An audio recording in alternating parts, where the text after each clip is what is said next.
Ciao ragazzi, io sono Riccardo, bentornati nel mio canale YouTube. Come avrete visto dal titolo di questo video e dall'immagine di copertina, oggi parliamo di un altro utensile interessante perché si tratta di una levigatrice specifica per i tubi, sia di plastica, di metallo, insomma tutto ciò che è cilindrico. Qualche giorno fa ho recensito un'altra levigatrice della Vevor come questa, però quella era a disco e a nastro e permetteva anche di levigare i tubi di piccole dimensioni. Questa invece fa l'eccezione perché permette di levigare tubi di qualunque dimensione. Si può trasportare, si impugna praticamente come una smerigliatrice e quindi ci permette di utilizzarla anche in mobilità, a differenza di quella che invece era una specifica da banco. Comunque facciamo l'unboxing, è da tanto tempo che non apro una scatola davanti a voi, quindi facciamo questo unboxing, vediamo il contenuto, montiamolo assieme e vediamo come si comporta. Per quanto riguarda il prezzo vi lascerò una schermata da questa parte perché i prezzi vanno cambiando sempre, quindi vi dico il prezzo attuale che trovate in questa immagine. Ma prima di iniziare voglio pure parlarvi rapidamente di un libro, Pialle che passione. Non ha nulla a che vedere con il metallo, ma me l'ha mandato Giuliano Parise. Io in realtà, come avete visto, non ho mai parlato di pialle nel mio canale perché non so utilizzarle, non conosco questo mondo. E adesso leggendo questo libro invece sto imparando tantissimo, infatti parla sia della storia della pialla, di come sceglierla, insomma ci sono pure delle immagini che vi permettono pure di costruirne una, quindi un libro davvero fatto bene che mi sta facendo appassionare. Infatti Pialle che passione, perché trasmette effettivamente la passione, poi c'è tutta una storia, insomma davvero interessante. Se vi piacciono le pialle, quindi se siete dei professionisti e volete approfondire questo argomento, oppure se come me non conoscete questo mondo ma volete conoscerlo e innamorarvi, e allora vi lascio il link giù nel primo commento della descrizione, oltre al link del prodotto, per vedere questo libro ed eventualmente acquistarlo. Adesso facciamo questo unboxing e guardiamo questa levigatrice della Vevor. Apriamo quindi la scatola, troviamo al suo interno ovviamente un po' di protezione, un nastro, un piccolo manuale di istruzioni che chiamerei più che altro una guida rapida perché sono solo 2 fogli, e poi qua c'è una bustina che si è aperta durante il trasporto e un'altra busta chiusa, ma ci sono comunque 4 carboncini, quindi le spazzole da sostituire nel caso in cui dovessero consumarsi. Poi troviamo l'utensile vero e proprio, anche questo protetto con questa busta in plastica. Qua c'è anche una fascetta, ora la taglieremo, e questa è l'impugnatura che si può montare verso destra e verso sinistra e non nella parte superiore come le smerigliatrici angolari. Comunque, viaggio davvero ben imballata. Come prima cosa taglierò questa fascetta, anche se ho l'impressione che aprendola senza tenere nulla, sì infatti c'è una molla, si aprirà di scatto.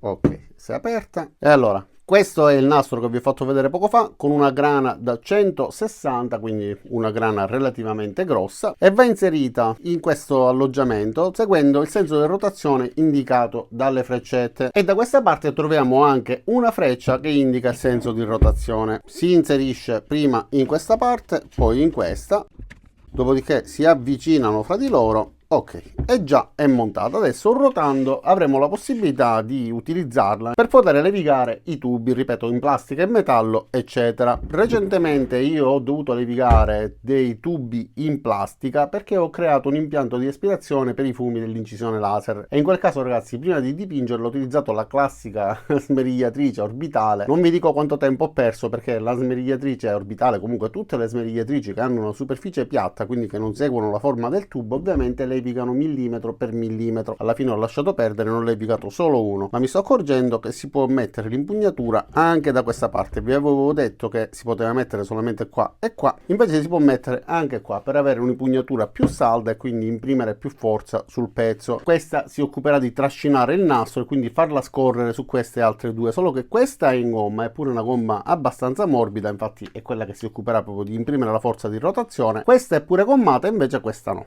questa non ha la gomma, quindi non so se sia un difetto oppure se è proprio così, però è tutta in plastica. Va bene, ma noi adesso la accenderemo e guarderemo il rumore, guarderemo come si comporta, poi leggeremo pure le caratteristiche tecniche o comunque quello che è riportato all'interno di questo piccolo manuale. Il cavo di alimentazione è lungo circa 2,5 metri, quindi abbondante, e ci permette di muoverci con libertà senza essere vincolati a cavi troppo corti. Da questa parte abbiamo il tasto di accensione, per poterla accendere basterà spingere in avanti e rilasciare per farla spegnere, oppure spingere in avanti, premere e in questo modo rimarrà accesa. Poi per poterla spegnere basterà toccare in questo modo nella parte posteriore facendo un po' di forza e il tasto arretrerà. Poi abbiamo anche questo tastino nella parte alta che in realtà dovrebbe servire come spin del lock nel caso in cui si volesse smontare questa parte. E ipotizzo che questo accessorio si possa utilizzare anche sulle smerigliatrici angolari, almeno perché non è altro che una smerigliatrice angolare con già questa parte montata. Adesso collego l'alimentazione elettrica e vediamo come va. E allora qua abbiamo anche questa rotellina per la regolazione della velocità, non ha degli scatti quindi scorre fluidamente, o meglio ha dei piccoli scatti ma non ha dei click,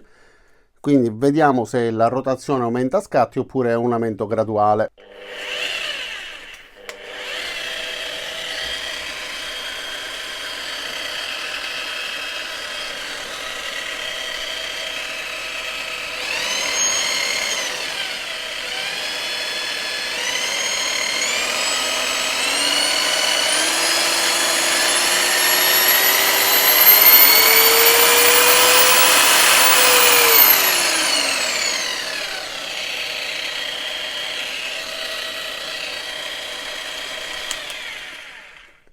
Allora, per spegnerla però bisogna colpire con decisione, quindi forse perché è nuova, però solitamente in questo tipo di accensione basta colpire e si spegne subito.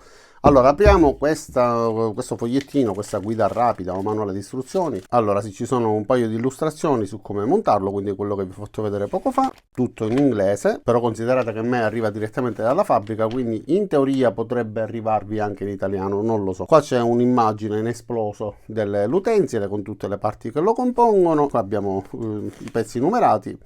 E qua troviamo la descrizione. E qua, microscopico, troviamo anche le varie caratteristiche tecniche, quindi voltage, vabbè, 230 volt, 50 Hz, 800 watt, quindi non è proprio piccolissimo come motore. La rotazione del nastro ha una velocità a vuoto regolabile da 2,4 a 9,1 metri al secondo e la misura del nastro è 40 x 760 mm. Allora, io mi sa che la provo direttamente con l'impugnatura da questa parte, perché mi sembra di avere un controllo maggiore in questo modo, invece impugnandola da questa parte non lo so, non mi dà quella sicurezza che mi dà in questo modo. Da quest'altra parte invece lo trovo improbabile, però vabbè, non so dirvi se il numero di giri corrisponde a quello di una smerigliatrice, ma noi proviamola per quello per cui viene venduta, quindi una levigatrice per tubi. E allora ho preso questo pezzo di tubo e l'ho pure verniciato di nero in modo che poi riusciamo a vedere la parte in cui ho levigato, ma voglio farvi vedere pure come si comporta una classica smerigliatrice, quindi un orbitale, e che lavoro mi permetterebbe di fare, quindi la differenza fra questa e quella che non è adatta e quindi diciamo si può lavorare ma sicuramente non viene bene.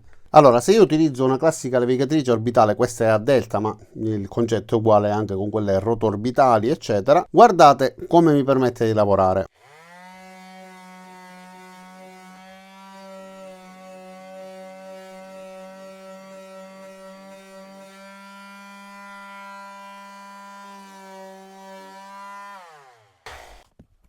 E allora ho fatto più passaggi da questa parte per farvi vedere quanto tempo è necessario per fare solo questo pezzettino da 1,5 cm circa e quanto se ne rimuove con una passata a destra ed una passata a sinistra. Lo spessore è questo, circa 2 mm. È un lavoro quasi improponibile. Ora facciamo lo stesso lavoro, facciamolo da questa parte, però con la levigatrice specifica. Essendo la prima volta che utilizzo questo tipo di utensile, metto una velocità intermedia, mettiamolo a 3,5 e vediamo come va. Dovrebbe andare bene in teoria.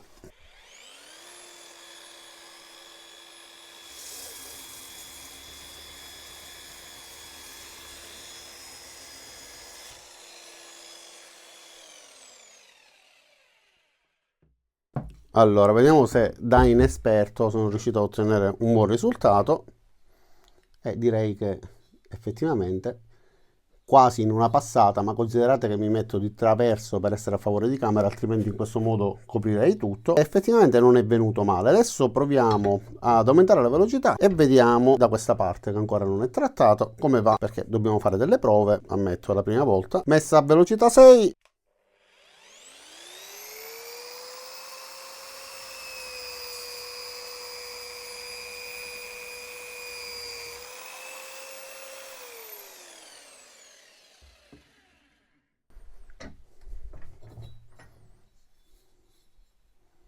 Avete visto come è riuscito a levigare? Mi sembrava caldo, invece è freddo, ma d'altra parte è stato poco, quindi non avrebbe avuto il tempo di riscaldare. E si può utilizzare, ripeto, sia sul metallo che sulla plastica, sui tubi in generale. Anzi, sto vedendo che ho il tubo che stavo utilizzando, che ho levigato per metà. Quindi adesso lo prendo e vi faccio vedere il risultato che avevo ottenuto, che mi aveva fatto perdere la pazienza, e continuiamo con questo, vediamo la differenza. Guardate che lavoraccio. Tutto con la levigatrice orbitale, guardate quanti giri, quanti ghirigori ho dovuto fare, praticamente c'era da impazzire. Poi quando sono arrivato qua mi sono fermato, mi sono arreso, basta, non me la sentivo perché effettivamente è un lavoro da pazzi. Quindi proviamo questa, in questo caso con il diametro maggiore dovrebbe coprire più superficie e quindi essere ancora più efficace.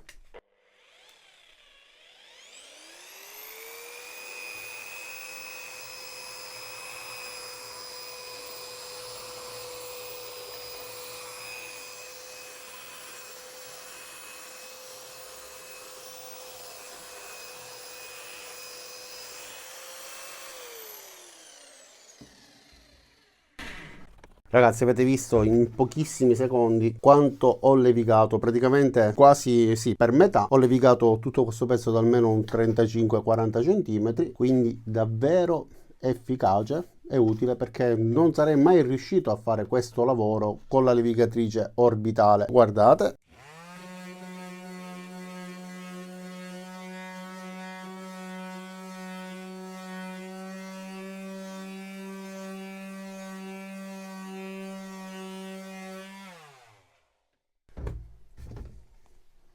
Non si può sicuramente paragonare, c'è un abisso sia per quanto riguarda il risultato, l'efficacia del lavoro, che per quanto riguarda la rapidità, l'area coperta, insomma. È uno strumento specifico che lavora a meraviglia. A me sta piacendo tantissimo, è la prima volta che lo uso, sono sicuro che se continuo ad utilizzarlo e imparo tutti i vari trucchetti mi ci troverò molto bene. Finalmente ho risolto un grande problema. E per i tubi più piccoli, questo è da circa 18-20 mm, vediamo come lavora su questi.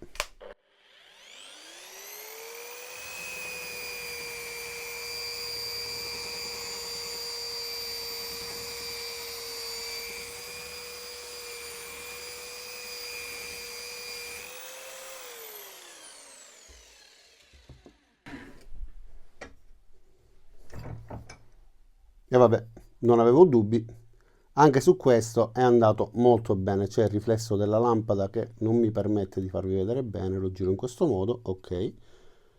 Come vedete, in pochi secondi, sempre messo male, insomma, poi ripeto, non è il mio lavoro, quindi per essere un hobbista ed essere la prima prova davanti a voi appena montata, io sono più che contento, mi piace tantissimo. Poi se il pezzo è posizionato anche fisso su una struttura, vi permette di girare sullo stesso, immaginate una ringhiera, potete lavorare in questo modo e poi girare attorno fino a raggiungere praticamente tutte le parti, da sotto, da sopra. Si può levigare un'intera struttura davvero con facilità. E con questa non riuscite a levigare un tubo, e invece con quest'altra sì, riuscite a levigare pure bene. Vevor mi ha mandato finora qualche utensile che già vi ho fatto conoscere, circa 4-5 utensili. Non ce n'è stato uno che non mi è piaciuto, tutti dei bei prodotti fatti bene, anche per quanto riguarda la struttura, la finitura, tutto fatto davvero molto bene. Non vi ho fatto osservare all'inizio tutti i vari dettagli perché è alla fine una struttura con una molla, non è che ci sia tanto, però riflettendoci, guardate, è fatto tutto molto bene, curato anche per quanto riguarda la fusione, il colore. Se non fosse per il tastino che è un po' duro per lo spegnimento, potrei dire che non ha nulla che non va. Anche questa impugnatura è gommata, quindi dà un buon grip. Il capo è lungo, come vi ho detto, insomma ragazzi, funziona bene, ha questa protezione per evitare che tutti i detriti vadano a finire contro di noi. Va bene anche per il legno, perché se avete per esempio dei piedi di un tavolo in legno, volete sverniciarli, anche in quel caso, essendo cilindrici, con questa riuscite a farlo. Poi vi lascerò tutti i link per poter acquistare eventualmente i nastri, però va bene, mi piace,